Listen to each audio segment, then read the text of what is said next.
जय गुरु। आखिर क्यों रुकना पड़ा उपासना एक्सप्रेस को देवघर रेलवे स्टेशन में, जो सीधे जेसीडी रेलवे स्टेशन जाती थी? क्या ये बबीता के इच्छा के कारण हुआ? चलिए जानते हैं बबीता के लेटेस्ट स्पीच। আর একটা ছোট ঘটনা বলি, ঠাকুরের দয়ার ঘটনা বলি। সেটা হচ্ছে, একটি ট্রেন দেওঘরে থামে না,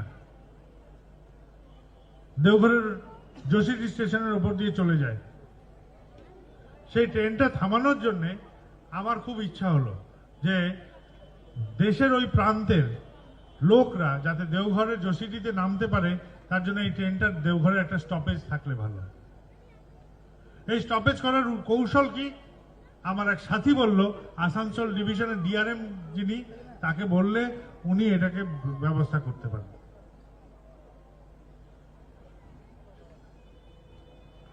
ট্রেনটির নাম উপাসনা এক্সপ্রেস।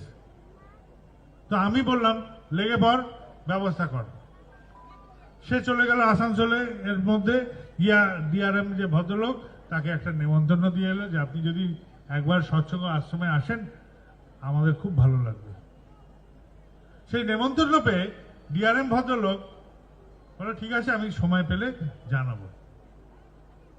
এই যে ডিআরএম ভদ্রলোক, তার গুরু এলাহাবাদে থাকতেন। তিনি হঠযোগ সাধনা করতেন, জল খান, জল উগরে ফেলে দেন, কাঠিয়া বাবার মতন।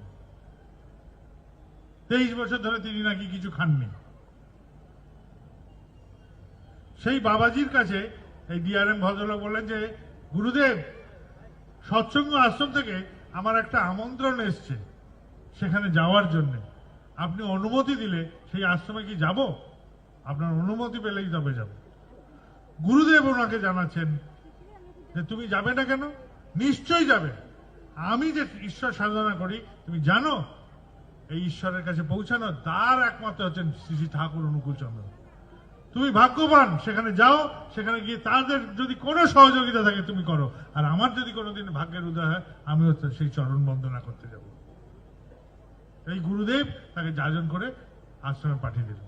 ডিআরএম ভদ্রলোক এলেন। আসার পরে আমি খালি বললাম, এই ট্রেনটা থামে না। উনি বললেন, হয়ে যাবে, আর আপনাকে কিছু বলতে হবে না, কেননা তার গুরুদেবই তাকে যাজন করে রেখেছিলেন। এই বাবাইদার বলে কারুর আর যাজন করতে হলো না। জয় গুরু।